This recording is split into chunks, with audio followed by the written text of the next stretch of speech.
స్వాగతం. యాదాద్రి భువనగిరి జిల్లా సంస్థ నారాయణపురం మండలంలో ఇటీవలే కాలంలో రోడ్డు ప్రమాదాలు విపరీతంగా పెరిగిన విషయం తెలిసిందే. అనేక మంది మృత్యువాత పడిన కుటుంబాలు రోడ్డును పడ్డాయి. ఎంతో మంది వైకల్యం బారిన పడ్డారు. ఈ ప్రమాదాలను చూసి సత్యనారాయణ స్వామి గుడి నిర్మాణదాత ఆయలూరి మురళీ కుమార్ చలించిపోయారు. రోడ్డు ప్రమాదాలను నివారించి విలువైన ప్రాణాలు కాపాడేందుకు కల్కి మిషన్ సంస్థ సహకారంతో చౌటపల్లి ప్రాంతం నుంచి పుట్టపాక వరకు 2 లక్షల రూపాయల వ్యయంతో కుంభాకార దర్పణాలు ఏర్పాటు చేయించారు.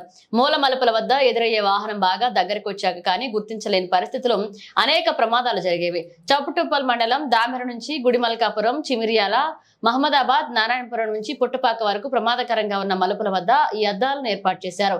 మలుపు ఉన్న ప్రాంతంలో దర్పణం ఏర్పాటు చేయడం వల్ల ఎదురుగా వచ్చే వాహనం గురించి వాహన వేగాన్ని నియంత్రించి మెల్లగా వెళ్లే అవకాశం ఏర్పడిందో ప్రయాణం సురక్షితమైంది. వీటికి ఏర్పాటుకు మాజీ సర్పంచ్లు మల్లేపల్లి ప్రముఖారెడ్డి, ముత్యాల అంజయ్యలు సహకారం అందించారు.